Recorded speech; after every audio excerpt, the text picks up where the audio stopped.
इस समय मैं सुबह-सुबह जो है सिया और पंकज के स्कूल जाने के बाद 7:30 के आसपास का टाइम होता है और मैं आ जाती हूँ अपना झाड़ू पोछा लेके सफाई करने के लिए।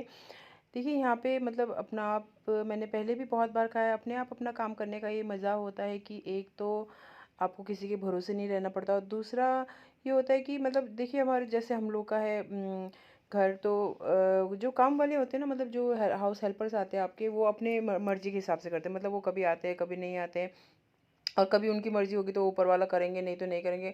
और जैसे मैंने अब कल ही सुन रही थी आंटी से बात करते हुए, आंटी को जो हमारे बगल में जो आंटी के हेल्पर है, हाउस हेल्पर है, तो अचानक ही छुट्टी ले लेते हैं और आंटी बेचारी मतलब होता है ना कि घर में कोई नहीं होता तो बड़ी मुश्किल हो जाती है। तो इसलिए होता है कि अब उन लोगों को तो वो करना ही पड़ता है क्योंकि कोई है नहीं, तो आंटी लोग खुद। लेकिन जब मतलब मेरे ये मानना है कि जब तक हम लोग जैसे हमारी एज है तो अपने हाथ पाँव चल रहे तो खुद ही करना चाहिए। आजकल हम लोग बहुत इन लोगों के ऊपर डिपेंड हो जाते हैं और इस वजह से क्या होता है कि हमारी अपनी लाइफ जो है और लाइफस्टाइल ख़राब होता जाता है इस वजह से। तो यहाँ पे क्लासेस में भी मैं रोज़ ही आके सफाई कर देती हूँ और इस समय मैं आ चुकी हूँ अब पूजा पाठ करने के लिए। अपना व्रत वाले मतलब करवा चौथ वाले दिन का ये शूट है, ये तो आप लोग थंबनेल से समझ ही गए होंगे। तो यहाँ मेरी सुबह की पूजा हो गई है और मैंने दीप भी जला दिया है और यहाँ पे मैंने अब बगल में जो है करवा माता का मंदिर भी बना रखा है इस साइड में। ये देखिए यहाँ पे मैंने करवा माता के लिए भी अलग से चौकी लगा दी, उनकी लाल कपड़ा बिछा दिया है और यहाँ पे उनकी पूजा कर दी है। एक बार मैं सुबह दिया जलाऊंगी, फिर शाम को दिया जलाऊंगी और एक मैंने जो है अखंड ज्योत भी जला दी है।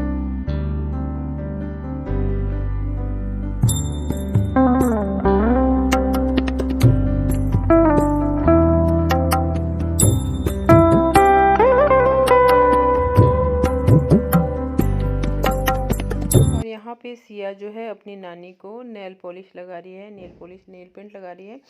और सिया अपनी नानी से बहुत प्यार करती है क्योंकि वो भी उसको बहुत प्यार करती है। बच्चे जो है ना आजकल के बहुत समझदार होते हैं, उनको पता होता है कि कौन हमसे प्यार करता है और मतलब तो इसी हिसाब से भी बच्चे भी फिर ये बड़े ये ना सोचे कि हमसे प्यार करते हैं या नहीं करते हैं। एक्चुअली ये सब चीज़ें वही होती है, गिव एंड टेक वाली चीज़ होती है, चाहे वो रिस्पेक्ट हो चाहे प्यार हो। खैर यहाँ पे अब मैं आ गई हूँ मूली की चटनी बनाने के लिए। और आप देखिए मूली मतलब मूली देख के समझ गए होंगे, तो ये सिया की डिमांड में बन रहा है मूली की चटनी। उसको बहुत पसंद है तो उसने कहा था कि मम्मी फास्ट वाले दिन ज़रूर बनाना। फिर मैंने उसको इसके बाद एक और दिन बना के दे दिया, मतलब अगले दिन भी बना के दे दिया।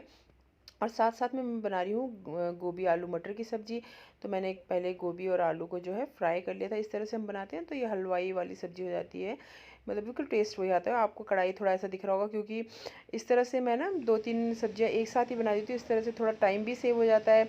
और ये जो मैंने टमाटर और अदरक का पेस्ट है ये भी एक साथ ही पीस लिया था, जैसे कि मैंने आपको पहले ही बताया था कि मैं एक साथ ही मसाले बना लेती हूँ। जिस दिन 2-3 सब्जी एक साथ बनानी होती है तो एक साथ मसाला बना लिया बस इजीली। अब उसको मैंने वहाँ पे भुनने की रख दिया है और यहाँ पे मैं जो है मूली को फ्राई कर लिया। एक बार मूली को हल्का सा मेथी दाना डाल के मूली को फ्राई कर लिया 2-3 मिनट के लिए और उसके बाद बस तेल लगा के अब इसको रख देंगे और 2-3 घंटे ये रेस्ट करेगा। फिर मूली जो है अपने आप तेल में भीग जाता है, बहुत अच्छी चटनी बनती है। और यहाँ पे आप देख सकते हैं कि मेरे गोभी आलू मटर की सब्ज़ी भी जो है रेडी हो चुका है और इस तरह से आप बनाएंगे ना बहुत टेस्टी बनता है, बिल्कुल वो हलवाइयों वाला टेस्ट आता है।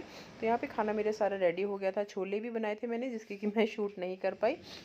छोले और पूड़ी भी बनाए थे साथ में क्योंकि मुझे एक बार ममता दीदी ने कहा था, ममता दीदी यानी कि जो पंकज की सिस्टर है ना, मतलब वो हमने यहीं पे जब मैंने आपको पहले ही बताया था कि जब मैं ब्लूमिंग बर्ड में थी तो तभी क्योंकि पंकज की राखी वाखी तो कुछ आती नहीं थी पे, तो दीदी ने ही जो है पंकज को राखी बांधा था। मतलब हमने ही बोला था दीदी को कि पंकज को राखी बांध दीजिए, टीका लगा दीजिए। तो तब से वो पंकज की राखी सिस्टर है, लेकिन बहुत प्रेम है दीदी का ना हमसे। तो दीदी ने मुझे कहा था कि कभी भी जो है व्रत में कच्चा खाना मत बनाना, पक्का खाना बनाना। तो इसलिए मैंने यहाँ पे जो है पक्का खाना बनाती हूँ। मैं हमेशा ही पक्का खाना बनाती हूँ, मतलब पूड़ी वूड़ी सब बनाती हूँ। और ये मैं बना रही हूँ फरा मैंने लास्ट ईयर भी जो है उसमें बनाया था करवा चौथ में। हर बार करवा चौथ में बनाती हूँ मैं ये ज़रूर। मतलब ये ज़रूरी नहीं है कि आप करवा चौथ में ही बनाएं, किसी और टाइम भी बना सकते हैं, लेकिन इस दिन ये स्पेशली बनता है। और मैंने लास्ट ईयर के ब्लॉग में भी इसको शेयर किया था। बहुत आसान होता है और बहुत हेल्थी भी होता है ये। कुछ नहीं करना है आपने, जो आप पूड़ी या रोटी के लिए आटा गूंथते हैं उसी को लेना है। चने की दाल आपने लेनी है, उसको भिगा देना है, 2-3 घंटे उसको सॉक कर दीजिए। उसको हल्का सा पीस लीजिए, उसमें आपके स्वाद के अनुसार नमक डाल लीजिए और अदरक डाल लीजिए और उसके बाद इसमें उसी का जो है स्टफिंग करनी है और बस पानी में बॉईल कर लीजिए 4-5 मिनट। और ये देखिए हमारे ये बन गए हैं। ठीक है, तो ये मैंने पानी से इसको निकाल लिया, गरम गरम है। तो शेप मैंने थोड़ा जल्दी में बनाया था तो मेरी शेप थोड़ी ठीक नहीं आई है। तो आप अपनी इच्छे से जो है अच्छे से शेप भी दे सकते हैं। और इसको फिर ऊपर से जो है हम इसमें अजवाइन का तड़का दे देंगे घी के साथ। मैं आ गई हूँ अब शाम की पूजा की तैयारी करने के लिए। मतलब पूजा की तैयारी क्या, पूजा करने के लिए थाली मैंने ये तैयार कर ली है। और यहीं पे है बाकी सारा सामान भी। हेलो एवरीवन, तो अभी सुबह से मैं अभी आप लोगों के सामने कैमरे के सामने आई हूँ। और मैंने वही सूट पहना है जो मम्मी ने दिया था, जो फिटिंग बहुत अच्छी है इसकी। और ये देखिए कितना अच्छा है इसका फिटिंग, सब कुछ है ना।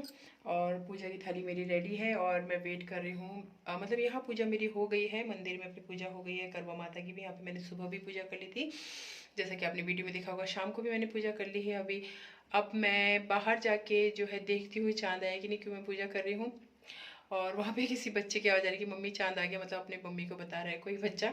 तो देखती हूँ मैं आया कि नहीं, अगर आ गया होगा तो मैं पंकज और सिया को आवाज़ लगाती हूँ। आज पंकज ट्यूशन नहीं गए हैं, जो लेट वाली ट्यूशन जाते हैं। तो चलिए देखते हैं बाहर फटाफट चाँद आया कि नहीं।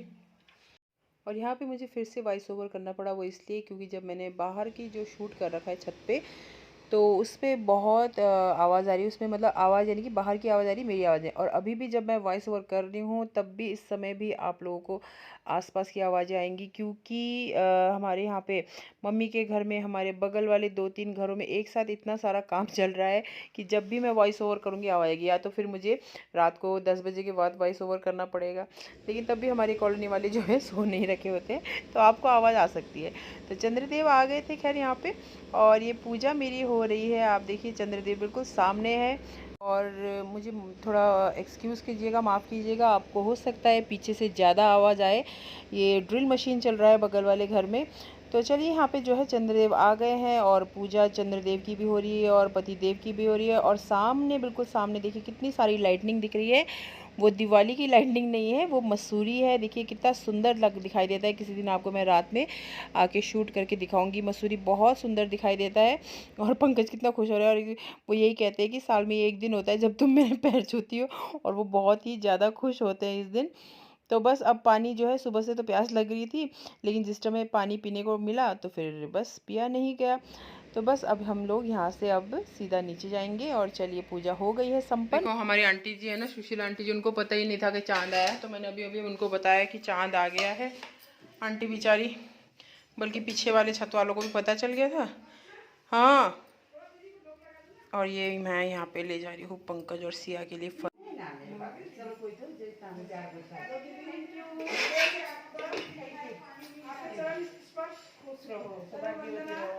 देखो आंटी की आवाज़ आ रही है आप लोगों को। मैं आप लोगों को ऐसे आंटी और मम्मी लोगों का कन्वर्सेशन सुना रही हूँ। देखो अभी अभी मम्मी और आंटी के कन्वर्सेशन में मैंने आपको सुनाया था। और आंटी ने देखिए बाप रे कितना खाना दिया है मम्मी के लिए, मतलब प्रसाद दिया। देखिए कितना आंटी, कितना कुछ। और अकेली है आंटी, सोचने वाली बात है कि अकेली है और ये सारा कुछ उन्होंने खुद से बनाया है। और इन आंटी के ना जो ये गोभी होती है और ये सब्जी होती है ना, बहुत टेस्टी। और हम लोग बचपन से खाते हैं। हाँ, पकौड़ी भी, और हम लोग बचपन से खाते आए हैं, बहुत टेस्टी होता है। और साथ में प्रसाद भी दिया है और सुहाग का सामान, मतलब ना ऐसे देती है मम्मी को आंटी, हर साल देती है। देखिए चलिए, तो मैं पंकज और सिया को फरा देती हूँ। कब से मैं बोल रही हूँ यही बार बार, उन दोनों को देती हूँ, देखते हैं कैसा हुआ है फरा, ये लोग बताएंगे, है ना।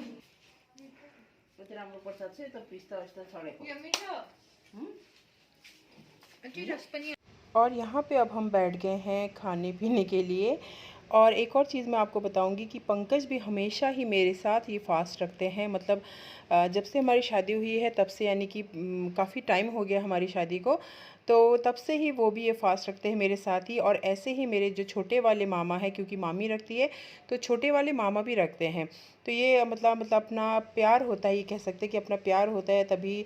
और कहते हैं कि पति का किया हुआ धर्म पत्नी को भी लगता है, पत्नी का किया हुआ धर्म नहीं लगता इतना पति को। तो अगर पति आपका पूजा पाठ करते हैं तो आपकी पत्नी को ज़रूर लगता है, और ये तो बहुत ही अच्छी बात है जो कि। और यहाँ पे मामा आ गए हैं, यानी कि दोनों मामा लोग हमारे मेरे आ गए हैं। मम्मी के लिए जो है सुहाग का सामान निकाल के लेके, मम्मी लोग मामी लोग निकालते हैं ना, तो मामी लोग आते हैं वैसे, लेकिन किसी कारणवश जो है मामियाँ आ नहीं पाई। तो यहाँ पे जो है, और फिर मैं भी मामियों के लिए और मम्मी के लिए, सबके लिए, जो भी हमारे घर में जो भी सुहागन लेडीज़ हैं उनके लिए ये सुहाग का सामान, साथ में मठरी फल देते हैं। और यहाँ पे मामी ने भी मेरे लिए भेज रखा है सारा सामान, तो मामा मुझे दे रहे हैं, और साथ में बहुत सारा, ढेर सारा आशीर्वाद भी मामा दे रहे हैं। यहाँ पे जो है मेरी छोटी मामी व्रत रखती है। एक्चुअली मामी इसलिए रखती है कि मामा की जो पोस्टिंग, पहले जब मामा इंडियन नेवी में थे तो मामी की पोस्टिंग जो थी, मामा की पोस्टिंग मुंबई में थी, तो मामी ने वहाँ से रखना स्टार्ट किया था।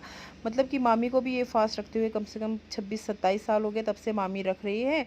और तभी से जो है मम्मी मामी के लिए निकालती है, मतलब ना ये आपस में हम लोग करते ही हैं, जैसे हम लोग तीज में भी करते हैं एक दूसरे को सुहाग का सामान एक्सचेंज करते, इसी तरह से हम करवा चौथ में भी हम लोग करते। और यहाँ पे मैं बड़ी मामी के लिए दे रही थी मामा को, है ना। तो मामा मामी लोग आ नहीं पाए, और वैसे भी अभी हमारे घर में ना बहुत बहुत ज़्यादा बिजी शेड्यूल चल रहा है, इसलिए मेरे ब्लॉग्स भी थोड़ा लेट लेट आ रहे हैं, डेली मैं नहीं डाल पा रही हूँ, क्योंकि हमारे घर में, मैं सच बता रही हूँ आप लोगों को, बहुत ही ज़्यादा बिजी शेड्यूल चल रहा है। और ऐसा होता है कि जब हम ये चीज़ें करते हैं, त्योहार मनाते हैं, त्योहार करते हैं, तो आपस में प्रेम होता है, वही वाली चीज़ होती है। त्योहार जो है ना हमें आपस में जोड़ के रखता है, लेकिन जिन लोगों को जुड़ना नहीं होता है वो आप कुछ भी कर लो, वो नहीं जुड़ते हैं। खैर, यहाँ पे मामा लोग घर जा रहे थे, और मामा ना किसी मोंकी की कहानी सुना रहे थे, तो वो मैं किसी और दिन सुनाऊंगी आपको। मामा सुना रहे थे कि जब वो मिज़ोरम में थे पोस्टिंग में, तो उन्होंने किसी मोंकी को गोली मारा होगा, तो मोंकी कहते हैं कि बहुत जीरा होते, मोंकी को गोली लगी तो उसने ना, मतलब अपनी सारी अतड़ियाँ उठाई और ऐसे, मतलब मामा ने गोली नहीं मारी थी वो। चलिए गाइस, तो अब मैं जो है विदा लेती हूँ आप लोगों से, और ये ब्लॉग को भी हम लोग यहीं पे ख़त्म करते हैं। और ये आप लोगों को चांद दिखाई दे रहा है, हाँ ये देखिए चांद के आप लोग भी, चंद्रदेव के आप लोग भी दर्शन।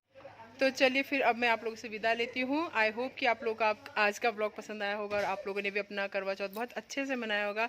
तो इसी उम्मीद के साथ फिर हम लोग अगले बार मिलेंगे। Till then tata bye bye and take care.